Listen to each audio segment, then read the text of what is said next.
ડીસા ફટાકડા factory blast કાંડમાં સીટનો report 2 મહિના પછી પણ અધ્ધરતાલ.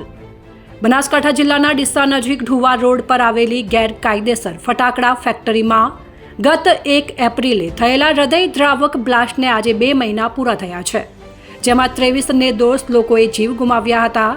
આ ગંભીર ઘટનાની તપાસ માટે રાજ્ય સરકારે તાત્કાલિક 2 એપ્રિલે એક વિશેષ તપાસ ટીમ એટલે કે સીટની રચના કરી હતી. જો કે સીટ દ્વારા 15 દિવસમાં રિપોર્ટ સુપ્રત કરવાની સૂચના હોવા છતાં 2 મહિના વીતી ગયા હોવા છતાં પણ રિપોર્ટ જાહેર થયો નથી. સીટની રચના અને તપાસ મહેસૂલ વિભાગના IAS સચિવ ભાવિન પંડ્યાને સીટના અધ્યક્ષ તરીકે નિયુક્ત કરવામાં આવ્યા હતા. તેમની સાથે નાયબ પોલીસ અધિક્ષક વિશાલ કુમાર વાઘેલા, ગાંધીનગર ફોરેન્સિક સાયન્સ લેબોરેટરીના ડાયરેક્ટર HP સંઘવી અને માર્ગ અને મકાન વિભાગના ઇજનેર JA ગાંધીનો પણ સીટમાં સમાવેશ કરવામાં આવ્યો હતો. સીટની ટીમે 3 એપ્રિલે ડીસામાં દુર્ઘટના સ્થળની મુલાકાત લઈ તપાસ હાથ ધરી હતી અને જિલ્લાના ઉચ્ચ અધિકારીઓ સાથે બેઠક યોજીને સમગ્ર બ્લાસ્ટની ઘટના વિશે માહિતી મેળવી હતી. આ ઘટનાના પીડિતનો ન્યાય મેળવવા માટે સુપ્રીમ કોર્ટના દ્વાર ખખડાવી ચૂક્યા છે. તેમ છતાં સીટનો રિપોર્ટ હજી સુધી આવ્યો નથી.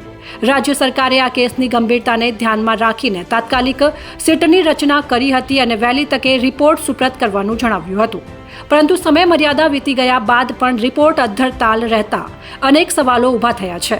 હવે આ મામલે આગળ શું કાર્યવાહી થાય છે અને પીડિતોને ક્યારે ન્યાય મળે છે તે જોવું રહ્યું.